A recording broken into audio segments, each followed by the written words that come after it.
certainly in the 19th century, that American views and American ideology and the American system should be spread by example. Now, the difference with the neocons is that they are revolutionaries, and they want to do this through, if necessary, when necessary, force of arms. And they were given a chance to actually put their theories into practice during the Bush administration, and as a result, largely, of 9/11. You know, what Ken said about the Iraq Liberation Act, 1998, this was a policy of the Clinton and Bush administration, is hogwash. This is not true. The act was passed, but all of you in the audience will have noticed that the Clinton administration did not invade Iraq. So the notion that the policy is the same is not true. It is not the same. Now, they've created a very large mess, and I think one of the things that we should point out here is that, and I'm curious, people who have supported the war, how they feel about this, that the war was launched, but it was done in a very cheap, very relatively, as you could put it, restrained manner. That is, there were never enough troops. There were not enough troops to occupy the country. There were not enough troops, as George knows very well, to even secure Baghdad.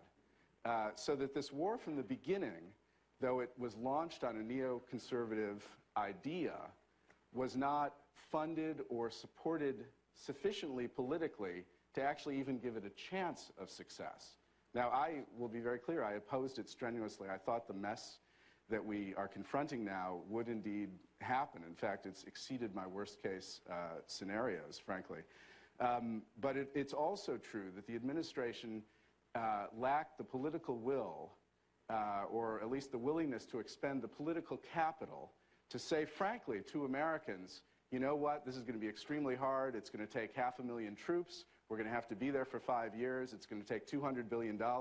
Now, I don't think any of you heard that in the run-up to the war. You heard that it would be easy, that it could be done with a few troops, it would be done quickly. Some even called it a cakewalk.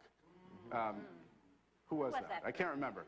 No, I'll talk. Now, you heard this, so there was an enormous disparity between the courage of the neoconservative convictions about revolution, about changing the world, about spreading democracy, and the actual wallet, if you can put it that way, and money and treasure, and also human lives, that the administration was willing to put forward to support it.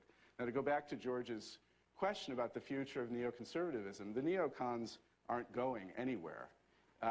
If the Bush administration wins the election, if George Bush is reelected, it'll be a fascinating thing to see how these decisions will shake out within the administration about Iraq, because there is no solution. I mean, Iraq is one of those problems. You get in, there is not a clear solution. I mean, everyone is talking about Kerry. He doesn't have a clear plan. There is no clear plan for Iraq. It is a mess. It is an insurgency. It will kill increasing numbers of people, and it threatens American interests in a way that Vietnam never did, because it sits on the Strait of Hormuz and the jugular for the industrialized world, the oil jugular for the entire industrialized world. And those are the stakes, and the neocons, I'm glad to say, will either in office or out be there to help us deal with them.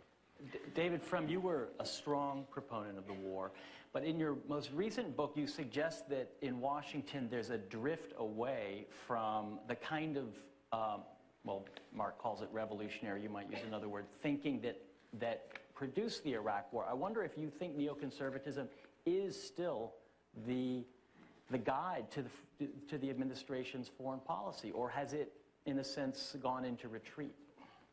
It's a tremendous question.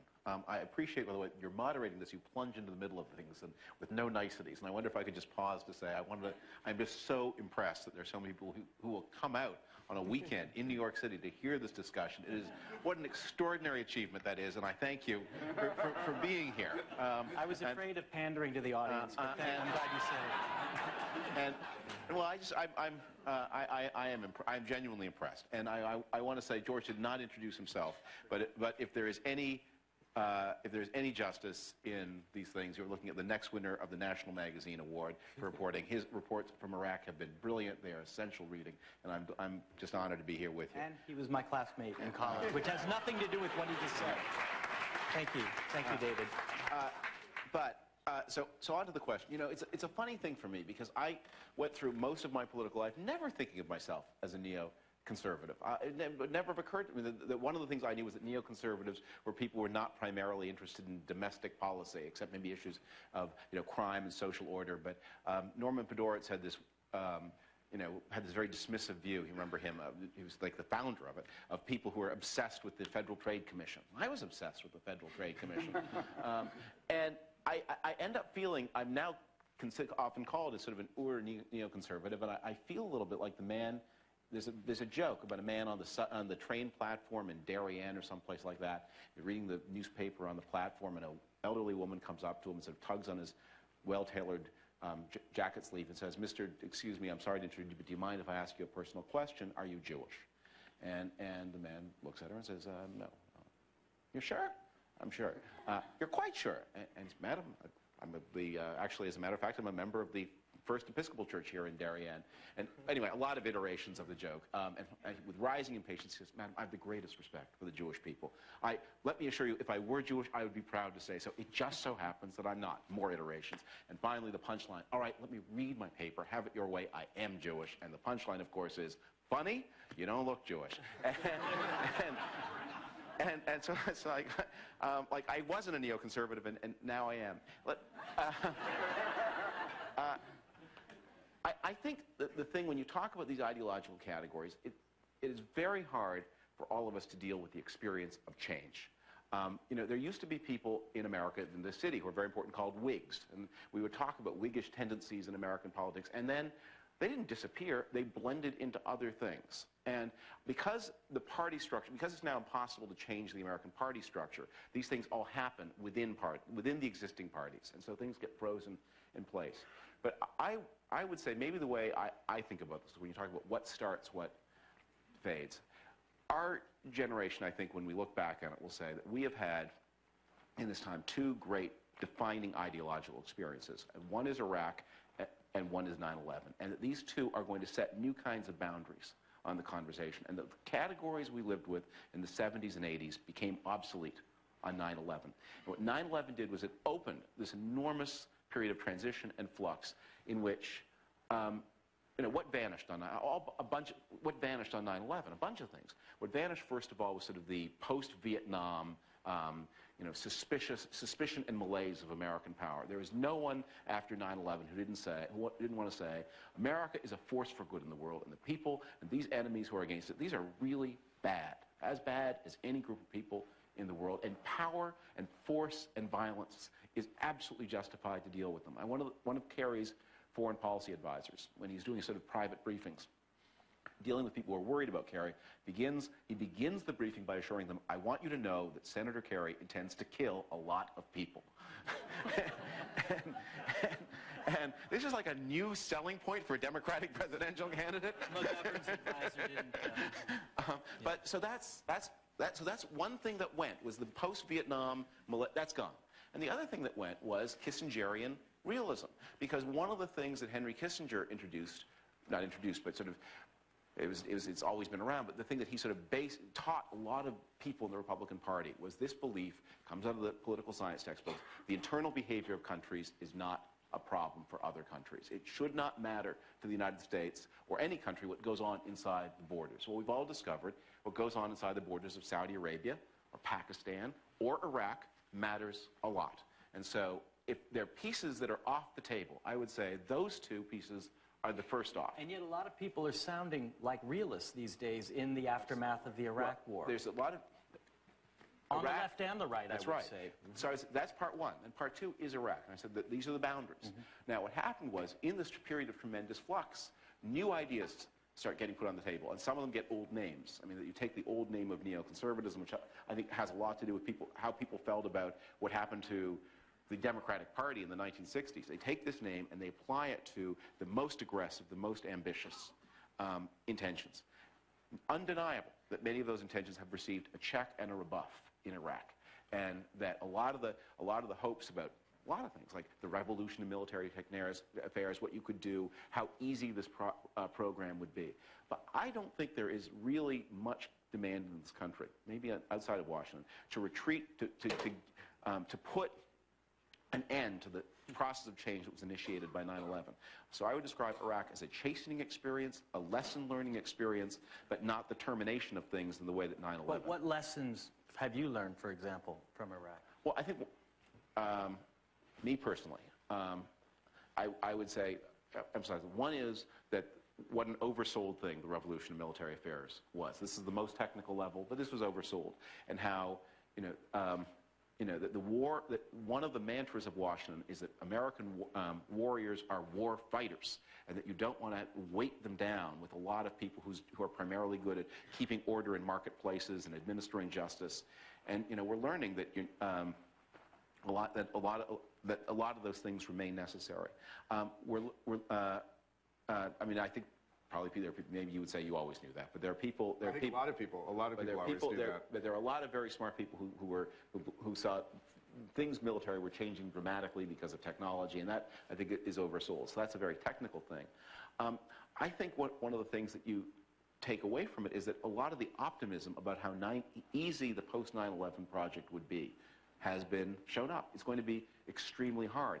I don't know, though, that there are very many people who say, well, in that case, we're going to go back to the old days of believing that what goes on inside the borders of states isn't our business. We're never going back to that. I think you can extend that a little bit and say one of the things that some people knew and argued and other people probably have learned has to do with the limits of military power and the notion of power. What is power exactly? Is it the number of tanks you have? Is it the number of forces you have under arms? Is it the fact that the United States, as we hear again and again, spends more than the rest of the world combined on its military? Is that power? Or does it have to do with something, or is that simply a component of power? And power, broadly stated, has to do with something much greater than that, that has to do with political will, the degree to which you can sell your political vision, political wisdom, notions of soft power, which is not only what the American system is, but what it does in the world, how it behaves in the world. I think one of, George, in his email to us before this discussion, talked about the national security strategy of the United States, the famous document issued by the Bush administration that talked, most publicity, before the Iraq War, most of the publicity about this centered on the notion of preemptive war, which frankly was always a part of U.S. Doctrine.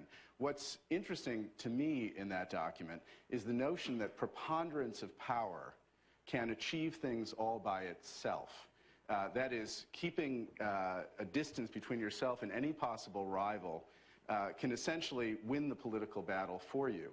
And I think what's one of the things that's happened in Iraq is we have seen that magical thinking doesn't work. The notion that we're going to get in there, we'll overthrow the regime, and democracy will flower.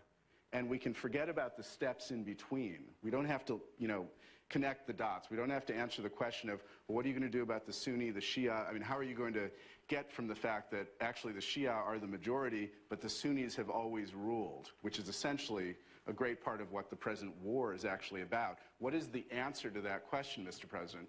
Well, those things were never answered. The question of how the occupation would be run, never answered. The question of if the Chief of Staff of the Army says we need 300,000 troops, and this was not him pulling something out of a hat, it was, if you had a similar occupation in Iraq to the one in Bosnia, you would have 500,000 Americans in Iraq.